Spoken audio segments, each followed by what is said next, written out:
जी नमस्कार दोस्तों, आप सभी का आपके अपने परिवार आईडी एग्जाम में स्वागत है। तो कैसे हैं आप सभी के सभी? उम्मीद करते हैं अच्छे होंगे और आपकी तैयारी भी अच्छी चल रही होगी। तो दोस्तों, जैसा कि आप सभी को पता है कि डेली शाम को 6 बजे हम यूपी ट्रिपल एस पीटी का जो है प्रैक्टिस सेट पर डिस्कस करते हैं। और आज का आपका प्रैक्टिस सेट नंबर 3 है, जो कि यूथ पब्लिकेशन का है। इससे पहले हम अरिहंत पब्लिकेशन का जो है प्रैक्टिस सेट पे डिस्कस कर चुके हैं। जिन लोगों ने उन वीडियो को नहीं देखा है तो चैनल पे जाकर के देख सकते हैं। और दोस्तों, इस वीडियो में हम केवल जीके जीएस, हिंदी और करंट अफेयर के सारे क्वेश्चन कवर करेंगे। मैथ और रीजनिंग और इंग्लिश के क्वेश्चनों को हम दूसरे वीडियो में कवर करेंगे। तो चैनल पे नए हैं तो चैनल को सब्सक्राइब कर बेल आइकन को दबाएं, ताकि आगे के वीडियो आप तक पहुँचते रहें। तो चलिए आज की क्लास को कंटिन्यू करते हैं। तो आज का पहला क्वेश्चन है दोस्तों, जहांगीर द्वारा किस कंपनी को सूरत में कारखाना लगाने को अधिकृत किया गया था? तो इनमें से आपका राइट आंसर हो जाएगा ऑप्शन नंबर डी करेक्ट हो जाएगा। इंग्लिश ईस्ट इंडिया कंपनी को जो है जहांगीर द्वारा 1613 ईस्वी में जहांगीर ने एक फरमान द्वारा इंग्लिश ईस्ट इंडिया कंपनी को सूरत में फैक्ट्री खोलने की आज्ञा दे दी थी। तो राइट आंसर आपका ऑप्शन नंबर डी करेक्ट हो जाएगा। और अगर आपसे सन पूछता है तो 1613 ईस्वी में जो है आज्ञा दी थी। आइए देखते हैं अगले क्वेश्चन को।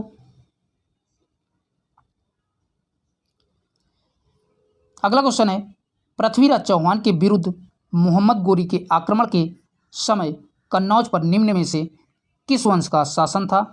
तो आपको बताना है कि पृथ्वीराज के विरुद्ध मोहम्मद गोरी के आक्रमण के समय कन्नौज का शासक कौन था? तो राइट आंसर हो जाएगा ऑप्शन नंबर डी गढ़वाल जो है उस समय कन्नौज का शासक था। चलिए देखते हैं अगले क्वेश्चन को। अगला क्वेश्चन कह रहा है दोस्तों, गुप्त स्वर्ण मुद्रा को कहा जाता है। तो जो गुप्त काल की स्वर्ण मुद्रा थी उन्हें क्या कहा जाता था? तो राइट आंसर हो जाएगा उन्हें दीनार कहा जाता था। तो ऑप्शन नंबर बी करेक्ट हो जाएगा। अगर दोस्तों आपसे चांदी के सिक्कों को पूछे कि गुप्त काल में जो है चांदी के सिक्कों को क्या कहा जाता था, तो याद रखिएगा उन्हें रूपक कहा जाता है। गुप्त शासकों का युग सिक्कों के इतिहास का स्वर्ण युग काल कहा जाता है। तो ये भी याद रखिएगा। अगर आपसे सोने के सिक्कों को पूछता है तो दीनार कहा जाता है, और अगर चांदी के सिक्कों को पूछता है तो रूपक कहा जाता है। तो ये दोनों फैक्ट याद रखिएगा। चलिए बढ़ते हैं नेक्स्ट क्वेश्चन की तरफ। अगला क्वेश्चन है, जैन धर्म के संलेखना से तात्पर्य है। तो जैन धर्म के संलेखना से क्या तात्पर्य है?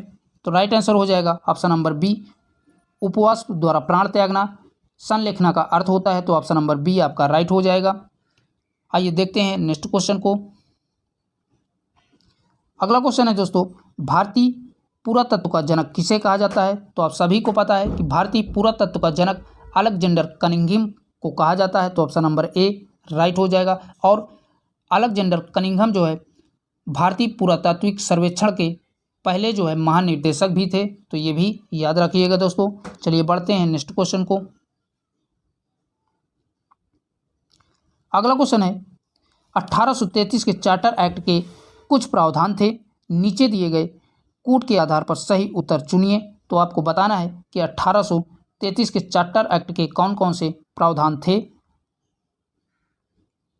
तो पहला कह रहा है, इसने कंपनी के व्यापारिक एकाधिकार को समाप्त कर दिया था। तो ये आपका राइट है, ये आपके 1833 के चार्टर एक्ट में प्रावधान था। दूसरा कह रहा है, इसने गवर्नर जनरल की परिषद में एक विधि सदस्य सम्मिलित किया। ये भी आपका राइट है।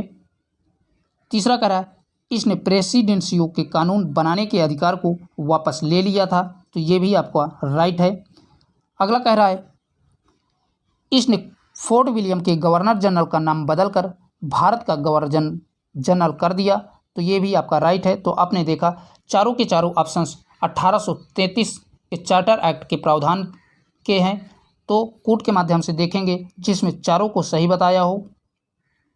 तो राइट आंसर हो जाएगा ऑप्शन नंबर डी उपरयुक्त सभी करेक्ट हो जाएगा। चलिए बढ़ते हैं नेक्स्ट क्वेश्चन की तरफ।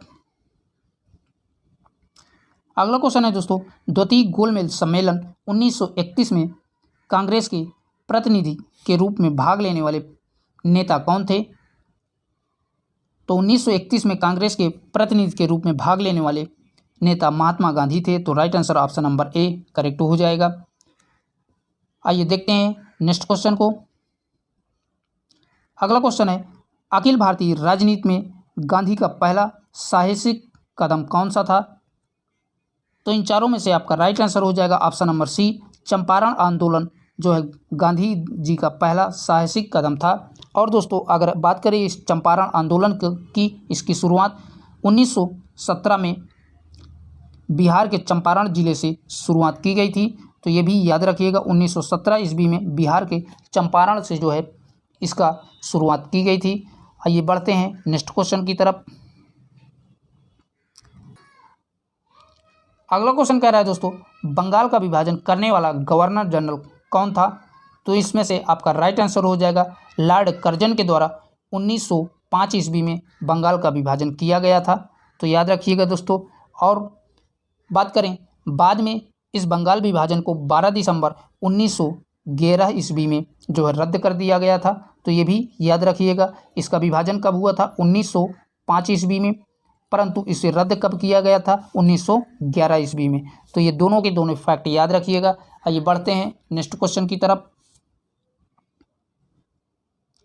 अगला क्वेश्चन है, 1857 में किसने इलाहाबाद को आपातकालीन मुख्यालय बनाया था?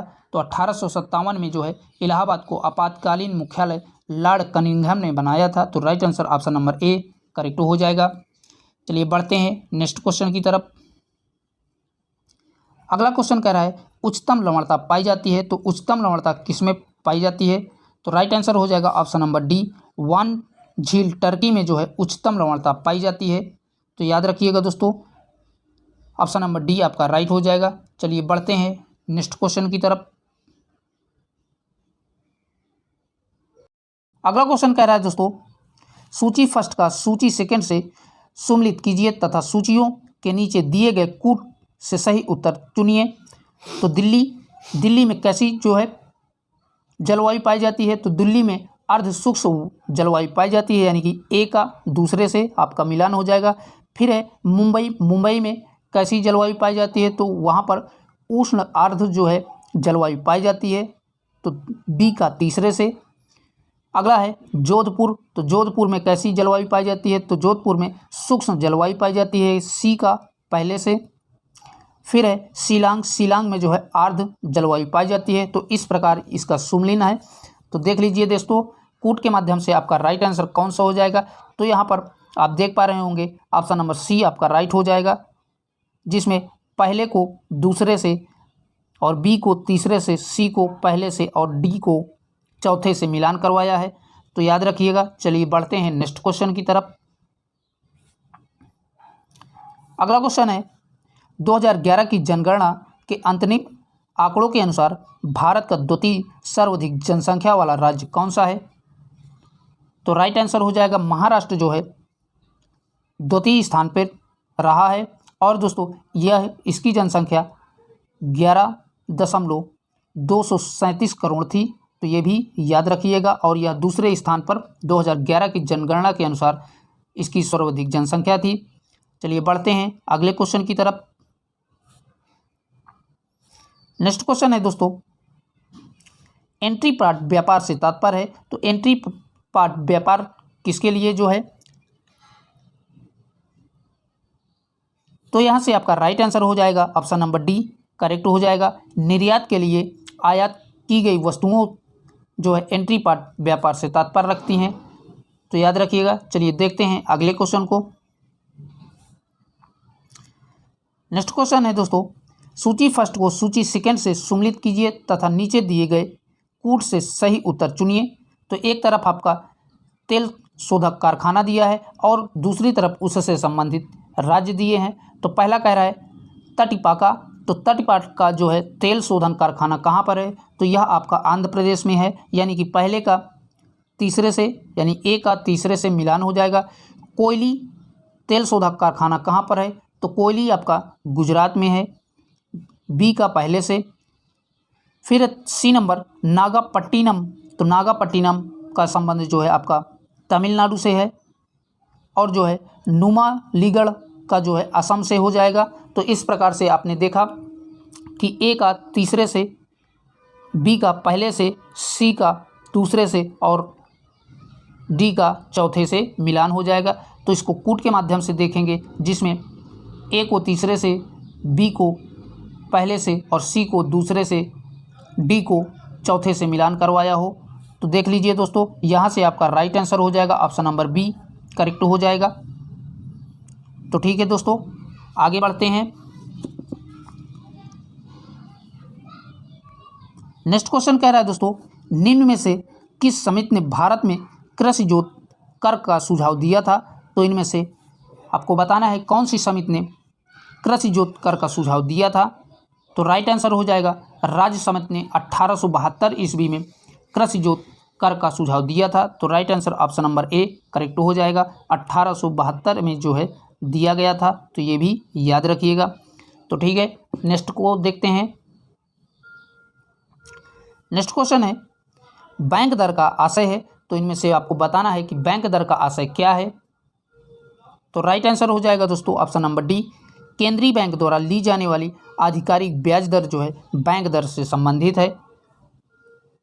चलिए देख लेते हैं नेक्स्ट क्वेश्चन की तरफ।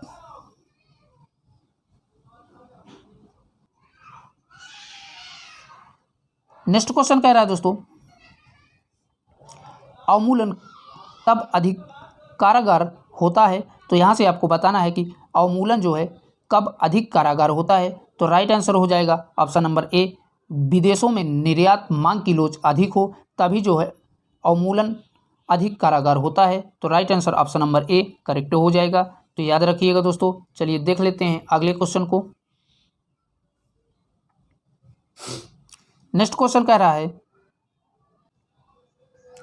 नेक्स्ट क्वेश्चन है दोस्तों, वह न्यूनतम जनसंख्या कितनी है जिसके नीचे अधिनियम के उपबंध के अनुसार मध्यवर्ती स्तर पर पंचायतें गठित नहीं की जा सकती हैं और 73वें संशोधन के अनुसार जो है पंचायतें गठित नहीं की जा सकती हैं। तो राइट आंसर हो जाएगा ऑप्शन नंबर बी, 20 लाख से कम अगर जनसंख्या जिस जगह पर निवास करती है तो वहाँ पर मध्यवर्ती स्तर क्षेत्र पर पंचायत का गठन नहीं किया जा सकता है।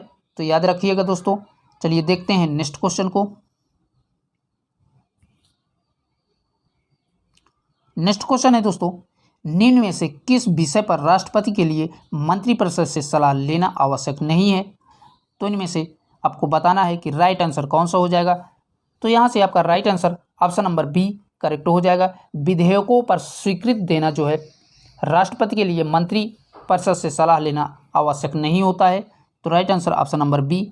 तो याद रखिएगा दोस्तों। आइए देखते हैं अगले क्वेश्चन को। अगला क्वेश्चन कह रहा है दोस्तों, नीचे दिए गए वक्तव्य दिए हैं, एक को कथन तथा दूसरे को कारण कहा गया है। तो पहला कथन कह रहा है भारत में प्रेसिडेंट है किंतु प्रेसिडेंसी नहीं है। तो ये आपका राइट दिया हुआ है। भारत में राष्ट्रपति तो है, प्रेसिडेंट मतलब राष्ट्रपति तो है, किंतु राष्ट्रपति शासन नहीं है। इसके कहने का मतलब यही है कारण का। अब कारण देख लेते हैं। संविधान में एक मंत्रिपरिषद का प्रावधान है, जो कि बिल्कुल सही बताया है। संविधान में जो है मंत्रिपरिषद का प्रावधान है। तो कूट के माध्यम से देखेंगे, जिसमें कथन और कारण दोनों को सही बताया हो। तो यहाँ से आप देख पा रहे होंगे कि ऑप्शन नंबर बी आपका राइट है, जिसमें बताया है ए तथा आर दोनों सही हैं, किंतु आर ए की व्याख्या नहीं करता है। तो राइट आंसर आपका ऑप्शन नंबर बी करेक्ट हो जाएगा। चलिए देख लेते हैं अगले क्वेश्चन को। नेक्स्ट क्वेश्चन कह रहा है, निम्न में से कौन भारत के संविधान द्वारा प्रदत्त 6 मूल अधिकारों में से नहीं है। तो इनमें से बताना है कि जो भारत के संविधान में मूल अधिकार हैं, इनमें से कौन सा नहीं है। तो राइट आंसर हो जाएगा विरोध का अधिकार भारतीय संविधान में कहीं पर नहीं है। तो ऑप्शन नंबर बी आपका राइट हो जाएगा। और दोस्तों बात करें समानता का अधिकार, तो समानता के अधिकार का प्रावधान अनुच्छेद 14 से 18 में दिया गया है। और शोषण के विरुद्ध का अधिकार, तो शोषण के विरुद्ध का अधिकार जो है अनुच्छेद 23 और 24 में दिया गया है। और धर्म की स्वतंत्रता का अधिकार अनुच्छेद 25 से 28 के बीच में इसका प्रावधान दिया गया है। तो ये भी सभी के सभी फैक्ट याद रखिएगा। समानता का अधिकार अनुच्छेद 14 से 18 में, और शोषण के विरुद्ध अधिकार 23 व 24 अनुच्छेद में दिया गया है, और धर्म की स्वतंत्रता का अधिकार 25 से 28 अनुच्छेद में इसका प्रावधान दिया गया है। तो याद रखिएगा दोस्तों। चलिए देख लेते हैं अगले क्वेश्चन को। नेक्स्ट क्वेश्चन कह रहा है दोस्तों, हम न्यायिक पुनर्विलोकन की व्यवस्था देखते हैं। तो न्यायिक पुनर्विलोकन की व्यवस्था किस किस देश में है? तो राइट आंसर हो जाएगा न्यायिक पुनर्विलोकन की व्यवस्था भारत व यूएसए दोनों में है। और ये न्यायिक पुनर्विलोकन की व्यवस्था भारत में यूएसए के संविधान से भी ली गई है। तो ये भी याद रखिएगा। यहाँ से आपका राइट आंसर हो जाएगा ऑप्शन नंबर डी, भारत और यूएसए दोनों में। चलिए बढ़ते हैं अगले क्वेश्चन की तरफ। अगला क्वेश्चन है दोस्तों, निम्न रक्त वर्ग सार्वत्रिक दाता होता है। तो इनमें से बताना है कि जो रक्त वर्ग सर्वदाता होता है वो कौन सा होता है। तो यहाँ से आपका ऑप्शन नंबर बी करेक्ट हो जाएगा। सर्वदाता ग्रुप ओ होता है। और बात करें ए बी की, तो ये आपका ए बी सर्वग्राही ग्रुप कहलाता है। तो याद रखिएगा दोस्तों, अगर आपसे पूछता है रक्त समूह की खोज किसके द्वारा की गई थी, तो याद रखिएगा कार्ल एंड स्टीनर के द्वारा रक्त समूह की खोज की गई थी। चलिए देखते हैं नेक्स्ट क्वेश्चन को। अगला क्वेश्चन कह रहा है दोस्तों, डीएनए की द्विकुंडलिनी संरचना किसके द्वारा की गई थी। तो जो डीएनए है उसकी द्विकुंडली संरचना किसके द्वारा की गई थी। तो राइट आंसर हो जाएगा वाटसन तथा क्रिक के द्वारा 1953 ईस्वी में की गई थी। तो ऑप्शन नंबर बी आपका राइट हो जाएगा। 1953 में वाटसन तथा क्रिक के द्वारा की गई थी। आइए देख लेते हैं नेक्स्ट क्वेश्चन को। नेक्स्ट क्वेश्चन है, स्वर्णकारों द्वारा प्रयोग में आने वाला एक्वरेजिया निम्न में से को मिलाकर बनाया जाता है। तो जो स्वर्ण के आभूषण बनाते हैं उनके द्वारा प्रयोग में लाने जाने वाला एक्वरेजिया जो है किसको मिलाकर के बनाया जाता है। तो राइट आंसर हो जाएगा नाइट्रिक अम्ल तथा हाइड्रोक्लोरिक अम्ल को मिला करके एक्वरेजिया बनाया जाता है। तो ऑप्शन नंबर बी आपका राइट हो जाएगा। और अगर बात करें दोस्तों नाइट्रिक अम्ल तथा हाइड्रोक्लोरिक अम्ल को स्वर्णकारों द्वारा 3:1 के अनुपात में मिलाया जाता है, जिससे अम्लराज बनता है और इसी को अम्लराज कहते हैं। तो ये भी याद रखिएगा। आइए देख लेते हैं अगले क्वेश्चन को। अगला क्वेश्चन कह रहा है दोस्तों, प्रत्यावर्ती विद्युत धारा को दृष्ट विद्युत धारा में परिवर्तित करता है। तो प्रत्यावर्ती विद्युत धारा को जो है परिवर्तित कौन करता है दृष्टि धारा में। तो राइट आंसर हो जाएगा ऑप्शन नंबर डी करेक्ट हो जाएगा। रेक्टिफायर द्वारा जो है प्रत्यावर्ती विद्युत धारा को दृष्ट विद्युत धारा में परिवर्तित किया जाता है। तो यहाँ से आपका right answer option number D rectifier द्वारा परिवर्तित किया जाता है। आइए देखते हैं अगले क्वेश्चन को। नेक्स्ट क्वेश्चन कह रहा है दोस्तों, पायरियोहीलियोमीटर का प्रयोग निम्न में से किसे नापने के लिए किया जाता है। तो इनमें से आपका राइट आंसर हो जाएगा पायरियोमीटर का प्रयोग सोलर रेडिएशन को मापने के लिए किया जाता है। तो ऑप्शन नंबर बी करेक्ट हो जाएगा। और ये सोलर रेडिएशन स्टीफन के नियम पर आधारित होता है। तो ये भी याद रखिएगा। चलिए बढ़ते हैं अगले क्वेश्चन की तरफ। नेक्स्ट क्वेश्चन है दोस्तों आपका, दोस्तों यहाँ से क्वेश्चनों की नंबर जो है अलग हो सकते हैं, क्योंकि बीच में आपके कुछ मैथ के क्वेश्चन थे जिनको हम दूसरे वीडियो में कवर करेंगे। तो यहाँ से आपका हिंदी के प्रश्न स्टार्ट हैं। तो क्वेश्चन कह रहा है, माता पिता लोहे के चना चबाकर बच्चों को पढ़ाते हैं, रेखांकित मुहावरे का अर्थ स्पष्ट कीजिए। तो इनमें से लोहे के चना चबाना का मुहावरे का अर्थ क्या हो जाएगा। तो राइट आंसर हो जाएगा ऑप्शन नंबर ए, बहुत कठिनाई झेलना लोहे के चने चबाकर जो है मुहावरे का अर्थ है। तो याद रखिएगा। चलिए बढ़ते हैं अगले क्वेश्चन की तरफ। नेक्स्ट क्वेश्चन है, निम्नलिखित वाक्यों में से शुद्ध वाक्य को पहचानिए। तो इनमें से आपको शुद्ध वाक्य की पहचान करना है। तो यहाँ से आपका राइट आंसर हो जाएगा ऑप्शन नंबर डी करेक्ट हो जाएगा। मैंने एक नाटक का अनुवाद किया, यही आपका वाक्य शुद्ध दिया हुआ था, बाकी के सारे आपके गलत हैं। आइए बढ़ते हैं अगले क्वेश्चन की तरफ। अगला क्वेश्चन है, अन्य अन्य शब्द युग्म के सही अर्थ भेद का चयन कीजिए। तो इनमें से अन्य दो लिखे हैं, इनमें से दोनों का अर्थ अलग अलग है, तो आपको इसी की पहचान करनी है। तो पहले अन्य का मतलब होता है अनाज और दूसरे अन्य का मतलब होता है दूसरा, किसी अदर पर्सन की बात करेगा। तो यहाँ से आपका राइट आंसर हो जाएगा ऑप्शन नंबर ए करेक्ट हो जाएगा, अनाज और दूसरा। तो याद रखिएगा। चलिए बढ़ते हैं नेक्स्ट क्वेश्चन की तरफ। नेक्स्ट क्वेश्चन है, इनमें से कौन सा शब्द सरस्वती शब्द का समानार्थी नहीं है। तो आपको सरस्वती शब्द का जो समानार्थी नहीं है उसी की पहचान करना है। तो राइट आंसर हो जाएगा सुधी जो है आपका सरस्वती शब्द का समानार्थी शब्द नहीं है। सुधी जो है आपका पंडित की पर्यायवाची होती है, तो ये याद रखिएगा। सुधी जो है आपके पंडित की पर्यायवाची होती है, जबकि वागीश्वरी, शारदा और वाणी ये आपकी सरस्वती के समानार्थी हैं। लेकिन आपका ऑप्शन नंबर सी सुधी जो है आपका गलत दिया हुआ था, तो राइट आंसर यही हो जाएगा ऑप्शन नंबर सी। तो ठीक है दोस्तों, आगे बढ़ते हैं। नेक्स्ट क्वेश्चन है दोस्तों, हिंदी नाटक अंधेर नगरी के रचयिता कौन है। तो ये सभी को पता है कि हिंदी के अंधेर नगरी के रचयिता कौन है, तो आप इसका आंसर कमेंट बॉक्स में बता सकते हैं। तो यहाँ से आपका राइट आंसर हो जाएगा भारतेंदु हरिश्चंद्र अंधेर नगरी के रचयिता हैं, तो याद रखिएगा। आइए देख लेते हैं अगले क्वेश्चन को।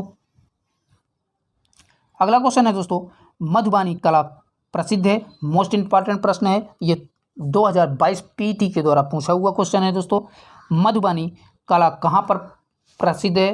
तो ये आपका बिहार के मिथिला में प्रसिद्ध है, तो राइट आंसर हो जाएगा ऑप्शन नंबर बी करेक्ट हो जाएगा।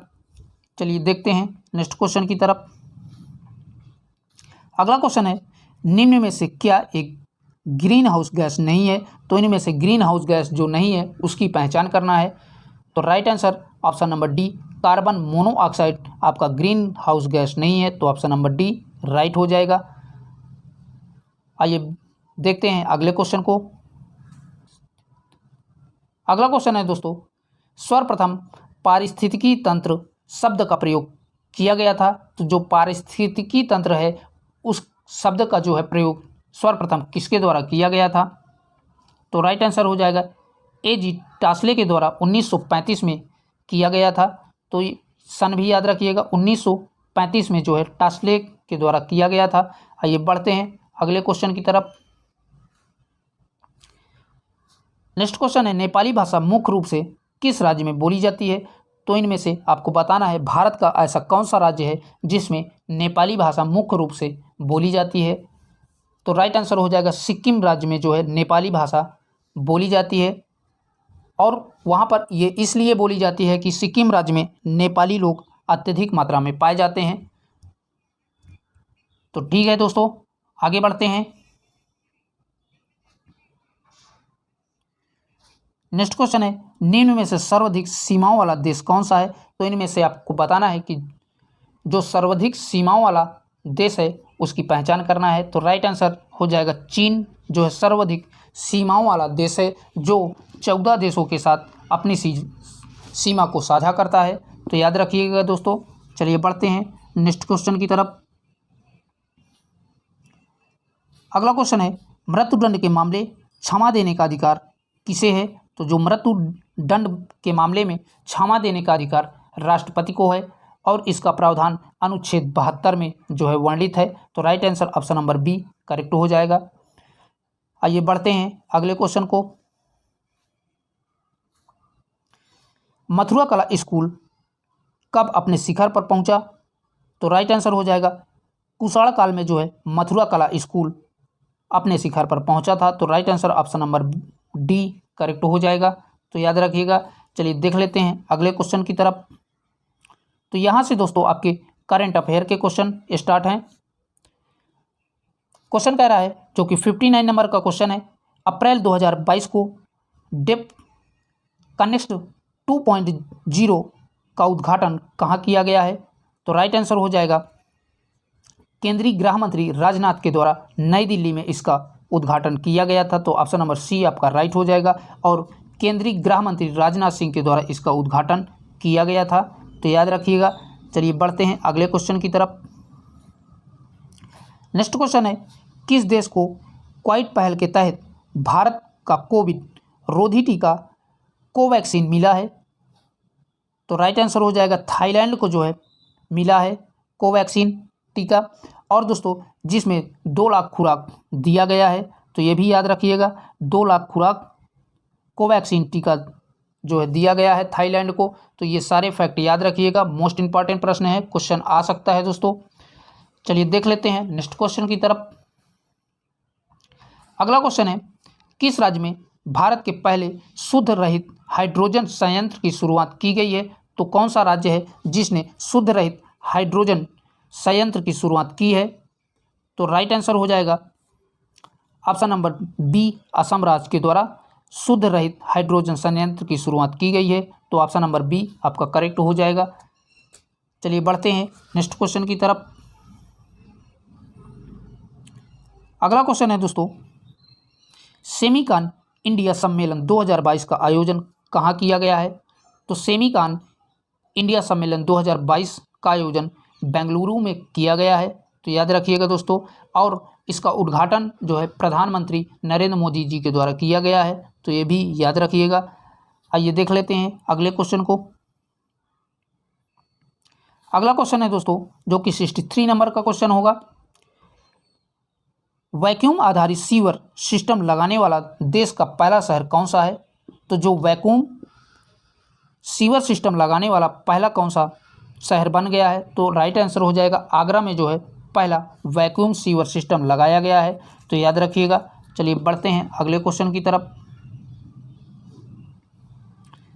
नेक्स्ट क्वेश्चन है, सांस्कृतिक मंत्रालय ने 28 अप्रैल 2022 को ऐतिहासिक अंगताल झील को राष्ट्रीय स्मारक घोषित करने का निर्णय लिया है। यह झील किस प्रदेश या केंद्र शासित प्रदेश में स्थित है? तो राइट आंसर हो जाएगा option number D, NCR Delhi में यह जो है झील स्थित है, तो ऑप्शन नंबर डी राइट हो जाएगा, याद रखिएगा। चलिए बढ़ते हैं अगले क्वेश्चन की तरफ। अगला क्वेश्चन है, अप्रैल 2022 में किस राज्य का लिविंग रूट ब्रिज यूनेस्को की विश्व धरोहर सूची में शामिल हुआ है? तो इनमें से आपका राइट आंसर हो जाएगा मेघालय राज्य का जो है लिविंग रूट ब्रिज विश्व की धरोहर सूची में शामिल हुआ है, तो राइट आंसर मेघालय हो जाएगा, याद रखिएगा दोस्तों। चलिए बढ़ते हैं अगले क्वेश्चन की तरफ। नेक्स्ट क्वेश्चन है, अप्रैल 2022 में किस रेलवे ने मिशन 100 विद्युतीकरण पूरा कर लिया है? तो कौन सा ऐसा रेलवे जोन है जिसने रेलवे मिशन 100% विद्युतीकरण पूरा कर लिया है? तो राइट आंसर हो जाएगा कोंकण रेलवे जोन जो है 100% विद्युतीकरण मिशन पूरा कर लिया है, तो right answer option number B correct हो जाएगा। आइए देखते हैं नेक्स्ट क्वेश्चन को।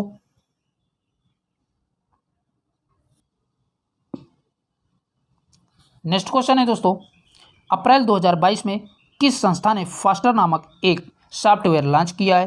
तो कौन सी संस्था ने जो है फास्टर नामक सॉफ्टवेयर लॉन्च किया है? तो राइट आंसर हो जाएगा ऑप्शन नंबर बी, उच्चतम न्यायालय के द्वारा फास्टर नामक सॉफ्टवेयर लॉन्च किया गया है। अगर बात करें दोस्तों इस फास्टर सॉफ्टवेयर की, तो इसका काम क्या है? तो फास्टर का उपयोग अदालतों से जेलों तक ई प्रमाणित प्रतियों को भेजने के लिए इसका प्रयोग किया जाएगा, तो याद रखिएगा दोस्तों। चलिए बढ़ते हैं नेक्स्ट क्वेश्चन की तरफ। अगला क्वेश्चन है, अप्रैल 2022 में जारी क्यूएस वर्ल्ड यूनिवर्सिटी रैंकिंग में कौन शीर्ष स्थान पर रहा? तो इनमें से आपको बताना है कि राइट आंसर कौन सा हो जाएगा। तो right answer option number A correct हो जाएगा, मैसाचुसेट्स इंस्टीट्यूट ऑफ टेक्नोलॉजी शीर्ष स्थान पर एसक्यू वर्ल्ड यूनिवर्सिटी की रैंकिंग में रहा था, तो याद रखिएगा। चलिए बढ़ते हैं अगले क्वेश्चन की तरफ। अगला क्वेश्चन नेक्स्ट क्वेश्चन है दोस्तों, अप्रैल 2022 में किस राज्य सरकार ने भ्रष्टाचार से निपटने के लिए 1064 anti corruption mobile app launch किया है? तो आपको बताना है किस राज्य की सरकार द्वारा 1064 anti corruption mobile app launch किया गया है? तो राइट आंसर हो जाएगा उत्तराखंड की सरकार द्वारा ये मोबाइल ऐप लॉन्च किया गया है। तो right answer option number D correct हो जाएगा। और दोस्तों अगर बात करें उत्तराखंड के मुख्यमंत्री वर्तमान में कौन है, तो जो है उत्तराखंड के मुख्यमंत्री पुष्कर सिंह धामी हैं। तो ये भी याद रखिएगा। चलिए आइए देखते हैं नेक्स्ट क्वेश्चन को।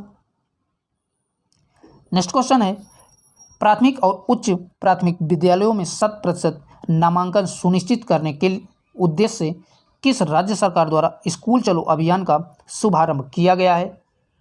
तो राइट आंसर हो जाएगा option number A, Uttar Pradesh सरकार द्वारा जो है स्कूल चलो अभियान का शुभारंभ किया गया है। और दोस्तों इसका आरंभ श्रावस्ती से योगी आदित्यनाथ द्वारा किया गया था। तो ये भी याद रखिएगा।